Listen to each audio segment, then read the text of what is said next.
فأنا ناصح لإخواني بالصدع بالحق تبيض وجوههم. السكوت في مسألة الحزبية يضرها، فاصدع بما تؤمر وأعرض عن المشركين.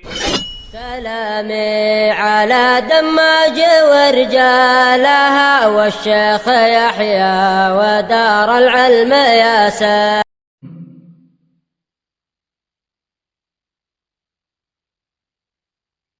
بسم الله الرحمن الرحيم. الحمد لله حمدا كثيرا طيبا مباركا فيه كما يحب ربنا ويرضاه. أشهد أن لا إله إلا الله وحده لا شريك له وأشهد أن محمدا عبده ورسوله صلى الله عليه وعلى آله وأصحابه وسلم تسليما كثيرا. أما بعد. Pertemuan yang lalu kita membahas tentang sifat apa? Sakif,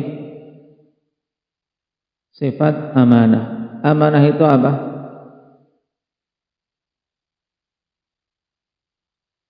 Nah, semua perkara yang Allah Subhanahu wa taala wajibkan atas para hamba itu adalah amanah.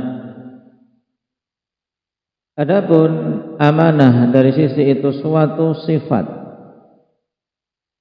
Amanah dilihat dari sisi bahwasanya itu adalah suatu sifat. Apa itu amanah? Indah Abdurrahman Riau.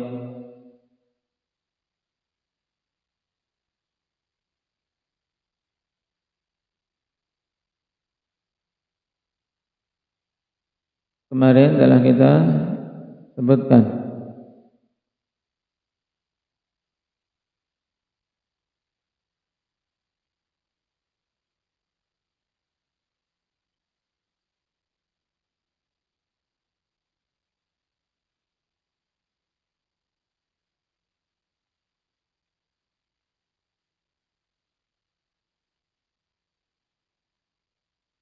Apa?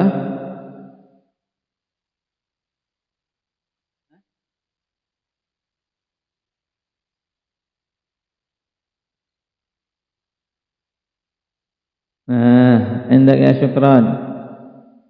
Apa kemarin pengertian amanah dilihat dari sisi itu sebagai suatu sifat. Kalau tadi kan amanah, nah dari sisi amanahnya, amanah itu sebenarnya apa? Amanah adalah semua perkara yang Allah wajibkan. Baik.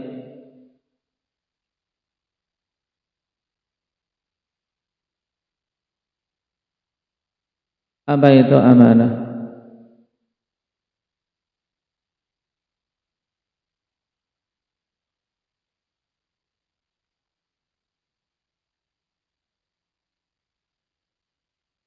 Yaitu suatu watak yang ada pada suatu jiwa yang bagaimana? Yang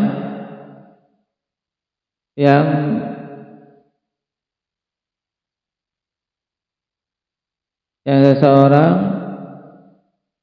bisa menjaga diri dengannya dari hal-hal yang apa?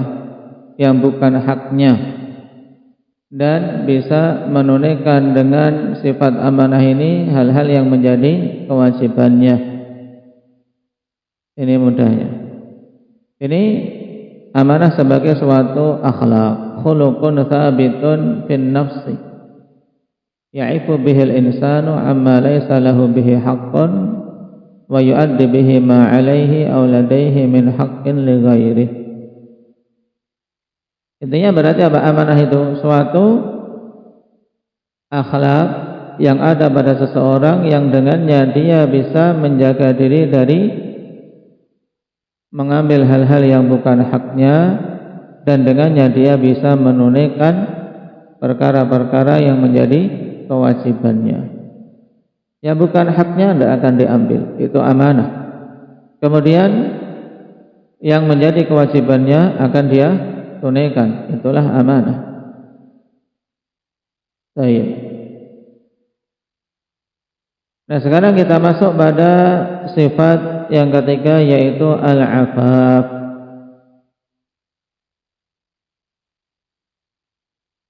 Tsumma qala Syekh rahimahullahu taala al-'afaf. Qala syarih wafaqahullah ay wa min al-akhlaqil masyru'i at-takhalluq biha al-'afaf. Maksudnya itu di antara akhlak-akhlak yang disyariatkan untuk seorang bersifat dengannya adalah sifat afaf. Apa itu afaf? Wa makna al-afafi al-kaffu amma la yahillu min al-fawahishi wal muharramat.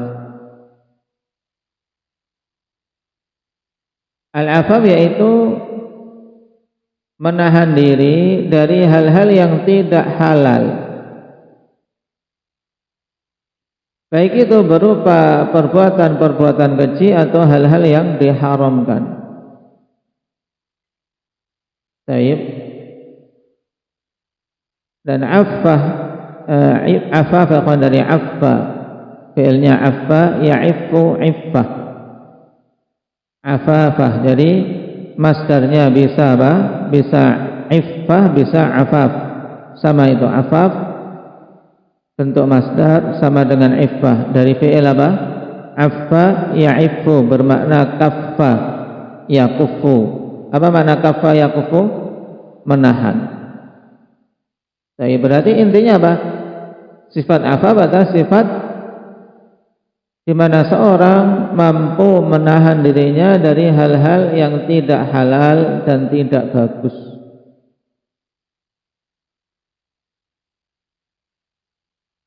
Diungkapkan di sini al-kafu amma la yahillu min al-fawahishi wal muharramat.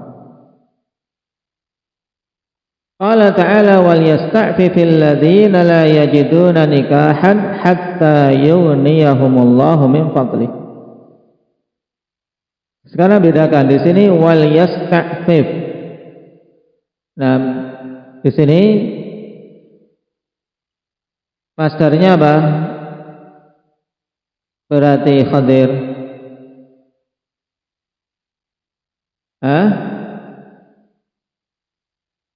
Allah Subhanahu wa taala katakan wal yasta'fif, ini fi'il apa? Fi'il apa ini dulu? Wal yasta'fif.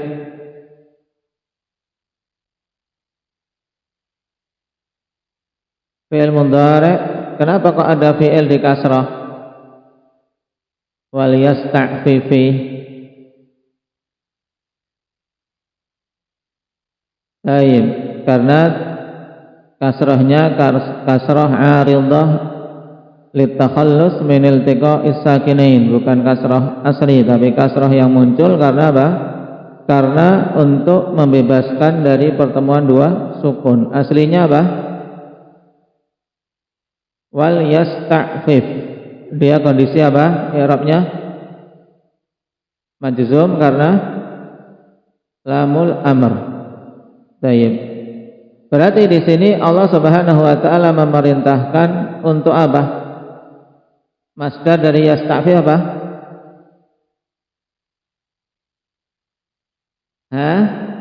Kalau iffah dan afaf itu dari affa ya'fu, dari thulathi mujarrad. Ini sekarang ini thulathi mazid.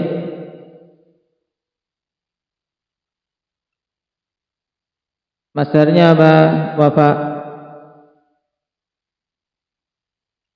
isti'faf, ya kan? Isti'faf maknanya talabul afaf. Baik, talabul afaf yaitu carilah, berarti carilah hal-hal yang bisa menjaga kehormatan dan menahan dari terjatuh dalam keharaman. Ini makna wal yasta'fif. Siapa yang diperintahkan untuk mencari perkara yang dengannya dia bisa menjaga kehormatan dan tidak terjatuh dalam keharaman? Alladzina la yajiduna nikahan, orang-orang yang tidak mendapati kemampuan untuk menikah.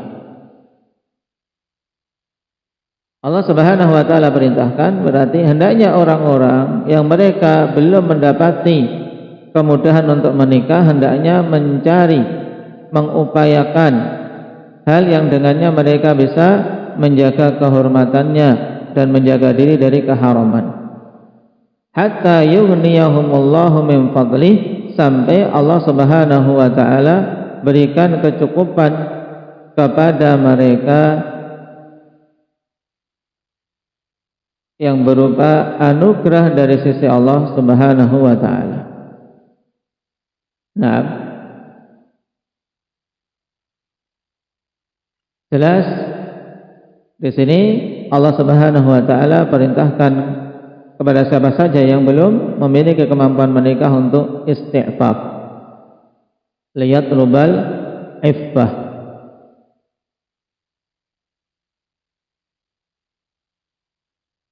Dan Rasulullah sallallahu alaihi wasallam telah bimbingkan dengan satu jalan yang terkumpul padanya keutamaan banyak antara ibadah dan talabul iffah, yaitu dengan apa? Hendaknya mujahid, dengan puasa. Baik.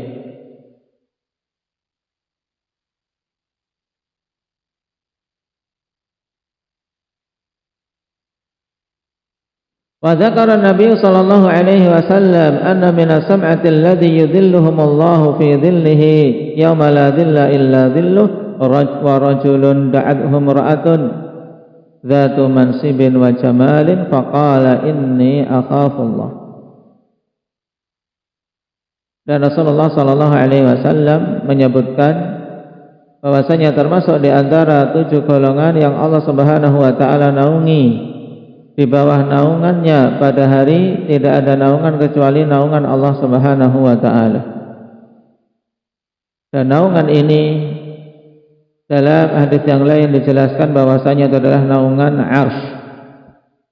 Naungan dari arsy Allah Subhanahu wa taala. Nah, di antara 7 golongan tersebut adalah orang yang memiliki iffah, memiliki penjagaan diri dari keharaman dan dari hal-hal yang menghinakan. Rasulullah katakan, wa rajulun da'athum ra'ah, dan seorang laki-laki yang dirayu oleh seorang wanita, dzatu mansibin wa jamal, yang memiliki kedudukan dan memiliki kecantikan. Faqala inni akhafullah, kemudian dia menolaknya dan mengatakan, sungguhnya aku takut kepada Allah Subhanahu wa taala. Ini iffah yang luar biasa. Bagaimana dia jaga dirinya padahal pintu untuk melakukan keharaman dan perbuatan keji tersebut terpampang di hadapannya. Ini ujian yang besar.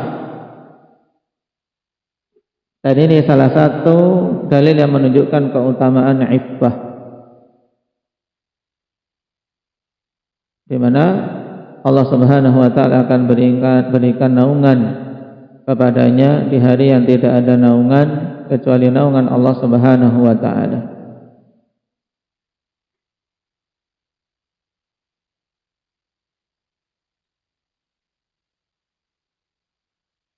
Wal mu'minul haqqul ladzi yakunu 'afifal lisani wal yadi was sam'i wal basar. Dan seorang mukmin yang sejati adalah seorang mukmin yang menjaga lisannya, tangannya, pendengarannya, dan penglihatannya dari hal-hal yang diharamkan. Maksud afifal lisan, maksudnya apa? Lisannya dijaga, jangan sampai berbuat hal-hal yang diharamkan dengan lisannya, yaitu ucapan-ucapan kotor. Diterangkan di sini, fal iffatu bil lisan bitarkis sukhriyati wal ghibati wal hamzi wal lamzi wan namimati wat tanabus. Adapun iffah dengan lisan maksudnya bagaimana? Karena jangan sampai seorang menyerukan iffah menjaga diri dalam pandangannya cuma apa? Menjaga diri dari tidak minta-minta. Nah, Sebagian pahamnya ifah itu hanya menjaga diri, yang penting tidak minta, padahal dia melakukan banyak keharaman dengan tangannya, dengan matanya, dengan lisannya, baik itu cacian, baik itu ghibah dan seterusnya. Sehingga kita harus betul-betul paham makna iffah itu apa. Iffah itu intinya apa? Sifat yang dengannya seorang menahan dirinya dari hal-hal yang diharamkan dan hal-hal yang bisa merendahkan kehormatannya. Makanya mencakup iffah dengan lisan, bitarkis sukhriyah, dengan meninggalkan sukhriyah. Apa itu sukhriyah? Fadil?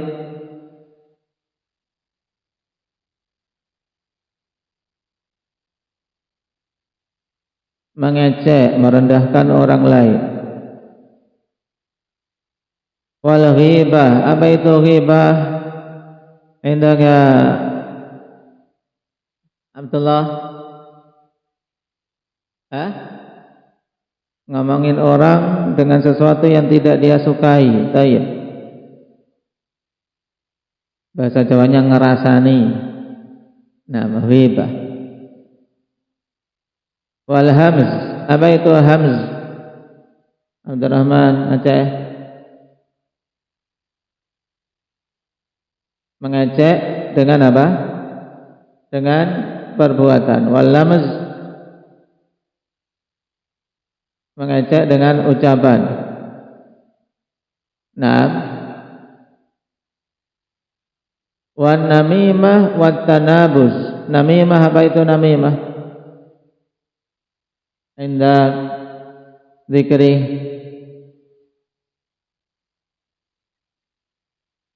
apa? Mengadu domba. Apa itu maksud mengadu domba itu? Apa domba, dua domba diadu atau gimana maksudnya?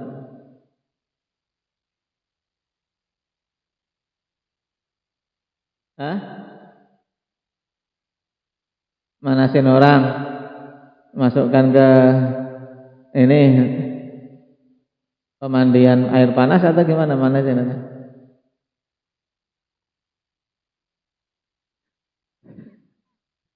Baik, manasin orang biar orang itu berantem. Baik. Nah, ada pengertian yang tidak akan dikejar-kejar seperti ini. Apa pengertian dari ulama indaka Muhammad Aceh? Apa itu maksud dari namimah?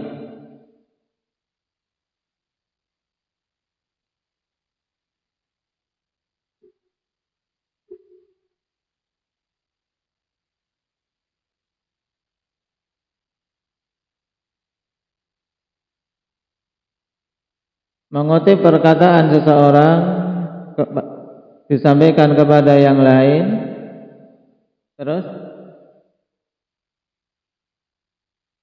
untuk membuat kerusakan. Naqlul kalam ilal ghair li ajlil ifsad. Itulah namimah. Yaitu kita sampaikan perkataan seseorang kepada orang lain untuk buat kerusakan. Baik, itulah namimah. Nah,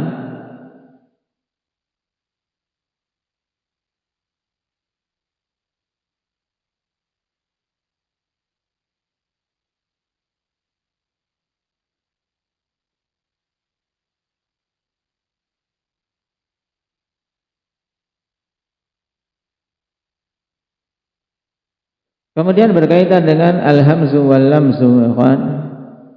Baik, terjadi khilaf banyak di kalangan para lughawiyin dan dengan para ulama tentang perbedaannya. Nah, baik.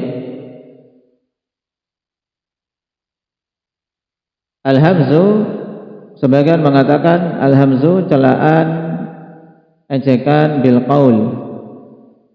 Nah, sedangkan al-lamzu itu yang bil fi'li.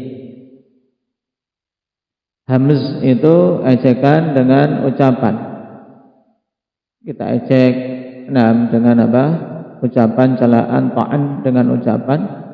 Sedangkan al-lamzu itu yang dengan perbuatan. Contoh mengejek dengan perbuatan misalnya bagaimana?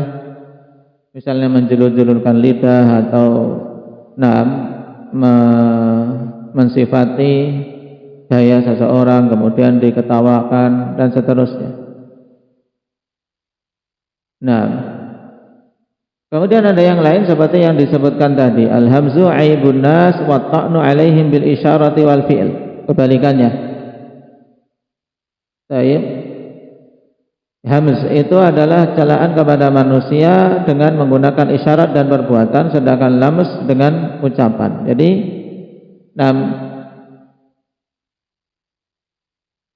berlawanan dengan yang tadi. Tapi yang jelas ikhwan, kedua-duanya intinya padanya ada aib dan ta'an. Itu intinya. Jadi terkadang hamz itu dengan perbuatan, yang lainnya mengartikan hamz itu dengan ucapan. Kemudian lamas sebaliknya. Taib, dan Syekhul Islam Ibnu Taimiyah rahimahullahu taala tegaskan ikhwan bahwasanya al-hamzu wal lamzu min jinsil ghibah.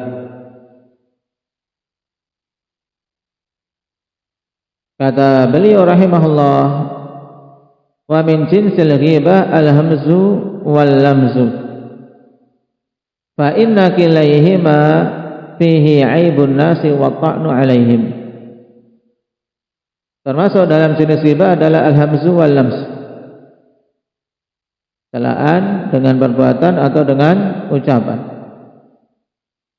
Karena kedua-duanya padanya penyebutan aib manusia dan celaan terhadap mereka, kama fil ghibah, seperti pada ghibah. Cuman bedanya apa menurut Ibnu Taimiyah? Lakinnal hamza huwa ta'nu bi syiddatin wa unfin fi khilafil lamzi fa innahu qad yakhlu min asyiddati wal unfi. Ini sisi perbedaan yang lain yang disebutkan oleh Syekhul Islam. Yaitu apa? Hamz adalah celaan keras, kasar. Itu hamz. Berbeda dengan lamz. Lamz itu sindiran, ya. Terkadang apa? Tidak ada padanya suatu yang keras kasar, tidak. Ini kalau menurut Syekhul Islam Ibnu Taimiyah rahimahullahu taala, hamz itu yang keras, kasar dalam mencela, sedangkan lamz itu terkadang tidak disertai dengan kekasaran. Baik.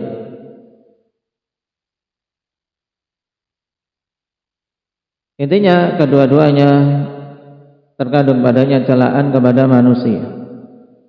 Yang kita harus menjaga diri kita dari terjatuh di dalamnya. Qala wal iffatu bil yadi takunu bi tarkil malil haram, dan iffah dengan tangannya bagaimana? Menjaga diri dari keharaman dengan tangannya. Bentuknya dengan meninggalkan harta yang haram, karishwah, seperti rishwah, uang sogokan atau segala sesuatu yang diberikan sebagai apa? Sebagai sogokan. Wasariqah, dari curian, wal ikhtilas, rampokan, demikian pula al-mas'alah, dari harta hasil meminta-minta dalam keadaan dirinya bukan orang yang dihalalkan minta-minta.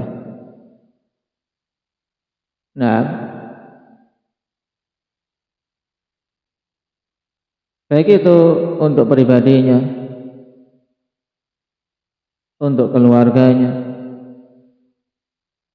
Hendaknya seseorang menjaga kehormatan diri dari menjatuhkan diri dalam masalah, dalam meminta-minta pada manusia yang dari masa ke masa. Ikhwan, ini menjadi pekerjaan yang digemari karena mudah. Lihat ketika kita melakukan safar, perjalanan di tempat-tempat pemberhentian, di perempatan jalan, akan didapati para pemuda-pemuda yang memiliki kekuatan untuk bisa bekerja.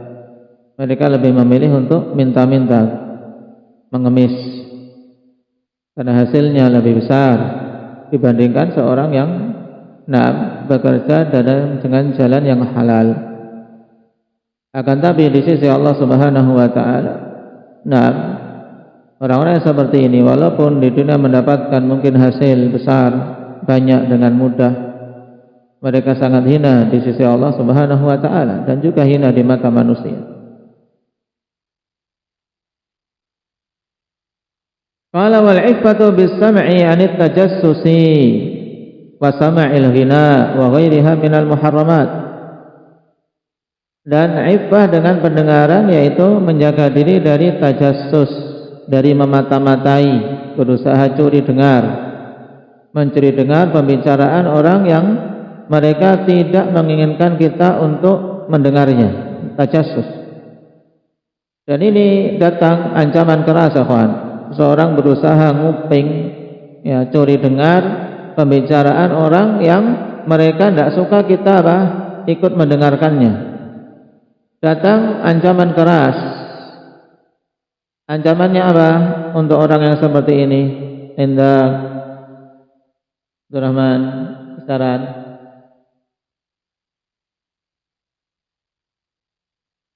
Nah, akan disiramkan di telinganya yaitu timah yang panas, timah yang mendidih akan disiramkan ke telinganya, wal'iyadzubillah. Makanya antum jangan suka tajassus, jangan suka curi dengar pembicaraan orang yang mereka tidak ingin kalian tahu. Makanya ketika ada dua orang berbincang-bincang kelihatan serius, ketika seorang ingin masuk minta izin, ini adabnya. Boleh bergabung. Nah, kalau mereka kelihatan ingin bicara pribadi, maka jangan seseorang suka nimbrung dalam hal-hal yang seperti ini. Wa sama'il ghina, dan mendengar nyanyi-nyanyian. Yang ini juga musibah di antara musibah yang menimpa umat dikarenakan banyaknya dai-dai yang mereka mempelintir-pelintir dalil, bahkan demi membela adanya musik-musik ini, adanya nyanyi-nyanyian, sampai syu'ara pun diartikan surat pemusik. Wal'iyadzubillah. Nah, taruhlah memang itu pemusik, harusnya kan dia mengambil iktibar. Wasyu'ara'u yattabi'uhumul ghawun. Dalam surat tersebut bukan pujian untuk para syu'ara, tapi Allah Subhanahu wa taala katakan wasyu'ara'u yattabi'uhumul ghawun. Nah, para penyair, taruhlah para pemusik itu yang mengikuti mereka adalah ghawun, orang-orang yang tersesat. Nah, ini harusnya juga mengambil iktibar. Malah kalau diartikan jadi pemusik, harusnya orang yang pertama kali meninggalkan musik, iya kan? Harusnya demikian. Kenapa? Karena Allah Subhanahu wa taala celah dengan sangat kuat dalam ayat tersebut bahwasanya syu'ara itu yang mengikuti mereka adalah orang-orang yang tersesat. Ghawun adalah orang yang tersesat dalam keadaan dia tahu. Jadi lebih parah daripada dhalun. Ya, tersesat dalam kondisi tahu, ini namanya ghawin, jamaknya ghawun. Dan itulah pengikut para syu'ara. Kalau versi orang ini berarti pengikut para pemusik, orang yang suka ngikut tontonan-tontonan. Nah, musik, baik itu dinamakan sholawatan atau yang lainnya, padanya musik-musik sama hukumnya, karena nama tidak mengubah hakikat. Maka hendaknya kaum muslimin menjaga diri, menjaga kehormatan, menjaga pendengarannya dari mendengar hal-hal yang muharram tersebut.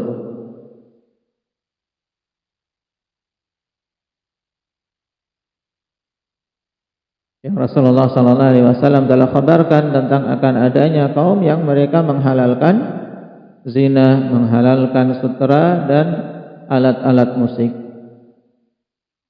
Dan konteks yang seperti ini menunjukkan pengharamannya.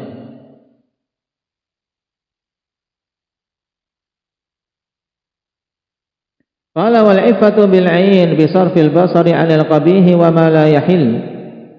Dan iffah dengan mata itu dengan memalingkan pandangan dari al-qabih, dari perkara-perkara yang buruk, perkara-perkara yang keji, wa ma la yahillu, dan hal-hal yang tidak halal, seperti pandangan laki-laki terhadap perempuan yang bukan mahramnya. Demikian pula sebaliknya, yaitu seorang wanita memandang laki-laki yang bukan mahramnya, ini juga perkara yang diharamkan. Nah, dan ini yang banyak. Para wanita terkadang lalai, dan bahkan para suami yang mereka menisbahkan diri kepada sunnah terkadang lalai. Biarkan istri-istrinya nonton TV, lihat ustadz-ustadz di TV yang lebih ganteng, lebih bersih, pakaiannya licin, sedangkan dia sendiri kumul, naam kerja, menunjukkan tidak ada ghirah. Nah, para suami yang ingin istri-istrinya memiliki iffah pada matanya, jangan masukkan televisi ke rumah-rumahnya. Kemudian juga, jangan biarkan mereka bebas berselancar dengan HP-HP-nya. Kenapa akhwanifillah? Karena banyaknya tadi.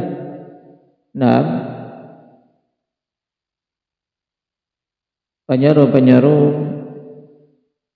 ke jalan keharaman. Banyaknya video-video yang muncul dengan alasan untuk menyampaikan ilmu, padahal ilmu itu bisa tersampaikan dengan suara tanpa harus dengan gambar manusia. Sebagaimana Syekh Albani rahimahullah ta'ala tekankan, kalian itu butuh kepada suaraku, tidak butuh kepada bentuk mukaku bagaimana, bentuk melihat diriku bagaimana. Yang dibutuhkan suaranya, yang dibutuhkan tulisannya. Nah, jika memang menginginkan ilmu, ya itu taib, bukan yang dilihat bagaimana penampilannya. Walaupun memang tidak dipungkiri seorang melihat, mendengar, itu lebih terkumpul banyak hal. Cuman ketika melihat langsung, adapun melihat melalui video padanya keharaman, karena padanya surah zawatil arwah, gambar-gambar makhluk yang bernyawa. Dan para ulama telah mengingkarinya, dan banyak dari mereka yang ketika tertangkap kamera mereka tidak ridha, dan bahkan Syekh bin Baz rahimahullah ta'ala mendoakan keburukan bagi orang-orang yang mengambil foto atau video beliau, tidak menjadikannya halal.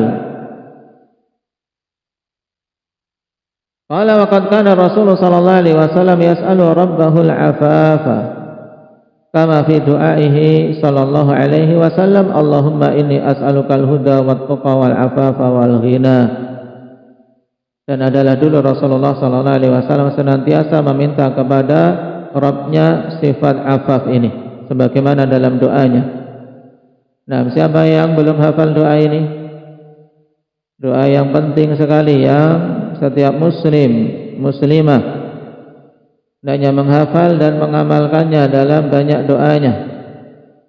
Indaka Abdullah Qara.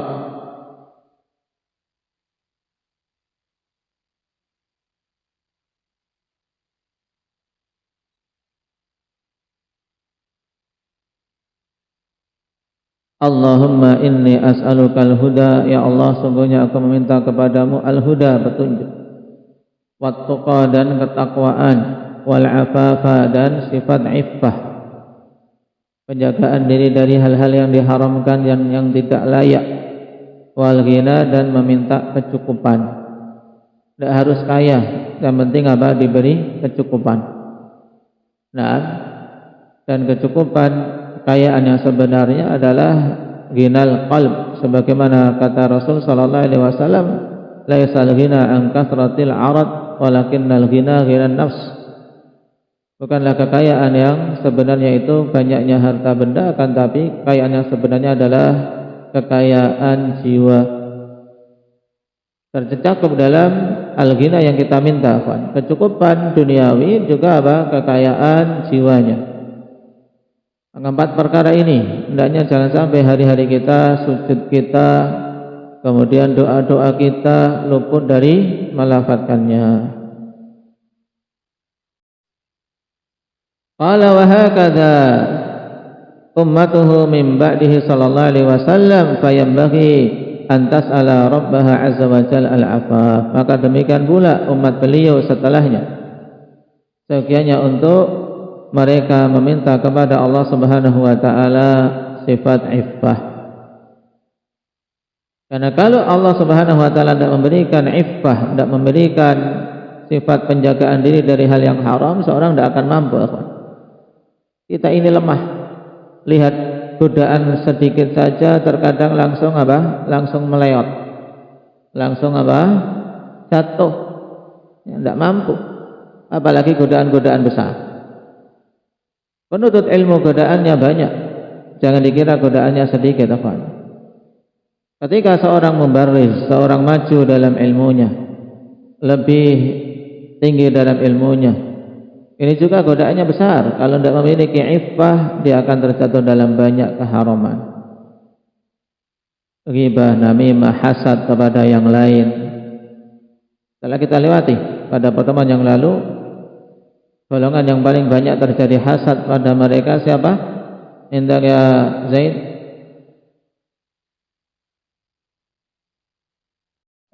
Nah, para pedagang dan penuntut ilmu. Ini dua golongan yang tersebar sangat luas di kalangan mereka, ikhwan, hasad. Karena pedagang terarah pada mereka kebutuhan duniawi, sedangkan ilmu, penuntut ilmu terarah pada mereka kebutuhan yang sifatnya akhirat, kaitannya dengan ilmu. Sehingga banyak sekali hasad sebagaimana ditekankan oleh para ulama. Maka hati-hati. Ini diantara pencegahnya adalah iffah. Qala waqad athnallahu ala ta'ifatin yata'affafuna an su'alin nas, dan sungguh Allah Subhanahu wa taala telah memuji golongan yang mereka menjaga kehormatan dari minta-minta kepada manusia. Kama qala ta'ala yahsabuna al-jahilu aghniya'a minat ta'affuf. Orang-orang yang jahil, yang tidak tahu hakikat mereka, menyangka bahwasanya mereka ini adalah orang-orang yang kaya. Kenapa? Karena mereka itu ta'affuf, karena mereka itu menahan diri, tidak minta-minta. Karena menahan diri, tidak minta-minta, sehingga dianggap kaya. Nah, mereka itu kaya, dapat bantuan dari Saudi. Nah, dikiranya sebagian orang ini pondok kita nggak pernah ada minta-minta, nggak pernah bikin kalender minta-minta keliling untuk cari cari sumbangan. Nah, dikiranya kita dapat bantuan bulanan dari Saudi. Dikiranya orang-orang yang di sini semuanya dapat. Nah ini yahsabuhumul jahilun aghniya. Dianggap orang kaya, padahal ya pontang-panting ya. Tapi Allah Subhanahu wa taala yang memberikan kecukupan. Kita yakin Allah Subhanahu wa taala tidak akan menyia-nyiakan, dan yakin Allah Subhanahu wa taala akan senantiasa arahkan orang-orang yang memiliki hati-hati yang baik. Nah, karena jihad dakwah ya semuanya butuh dana, tapi kita kembalikan kepada Allah Subhanahu wa taala. Allah Subhanahu wa taala yang menjaga dakwah ini. Yang mampu untuk membela dakwah dengan hartanya, ya gunakan hartanya. Yang mampu membela dakwah dengan suaranya, dengan keahliannya, bela dakwah dengan keahliannya. Yang mampu dengan belajar memakmurkan majelis ilmu, maka belajar dan makmurkan. Itu semuanya upaya kita dalam membela dakwah yang hak ini. Masing-masing menjaga iffahnya. Yang kaya menjaga iffah dari sifat bakhil, jangan sampai karena hal yang menodai kehormatan seseorang padahal dia memiliki kekayaan, memiliki kecukupan adalah sifat bakhil. Maka afaf yang dibutuhkan adalah apa? Jaga diri jangan sampai terjatuh dalam kebakhilan. Arahkan hartanya sebagai tabungan terbaik untuknya kelak di hadapan Allah Subhanahu wa taala. Yang kekurangan, yang miskin, iffahnya dengan menjaga diri jangan sampai suka minta-minta kepada manusia. Mintalah pada Allah, yakin Allah akan memberi dan sebabnya itu terserah pada Allah. Allah bisa jadikan sesuatu dari sebab apapun. Ketika Allah ingin memberikan kecukupan. Yahsabuhumul jahilu aghniya'a minat ta'affuf ta'rifuhum bisimahum la yas'aluna an-nasa ilhafa. Kalian mengenal mereka dari apa? Dari sifat-sifat mereka. Mereka ini orang-orang yang tidak meminta kepada manusia dengan cara ilhaf, dengan cara mendesak. Padahal mereka ini sebenarnya butuh. Tapi apa? Mereka menjaga kehormatannya, tidak mau meminta kepada manusia, tapi mintanya kepada Allah Subhanahu wa taala. Dan perhatikan juga di sini akhwaniyah, sabuhumul jahilu aghniya. Ini juga apa? Celaan bagi orang-orang kaya yang apa? Mereka tidak perhatian terhadap keadaan sekelilingnya, mana-mana yang butuh terhadap bantuan.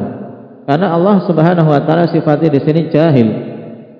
Ya, jahil, orang yang jahil. Masuk diantaranya yaitu orang-orang yang kaya yang tidak mengetahui kondisi lingkungan sekitarnya, siapa-siapa yang butuh. Sebagian orang memiliki harta akhwan, tidak mau keluar kalau nggak diminta, karena dia ingin menunjukkan kemuliaannya di atas orang yang meminta, dan ini keliru. Bahkan arahkan hartamu ke jalan yang hak, ke jalan yang betul-betul engkau akan bisa mendapatkan kebaikannya kelak di akhirat akhwan sebelum diminta. Kenapa? Karena bersedekah bagi orang-orang yang memilikinya itu adalah kebutuhan. Nabi SAW katakan bahwasanya setiap harinya kita dituntut sedekah.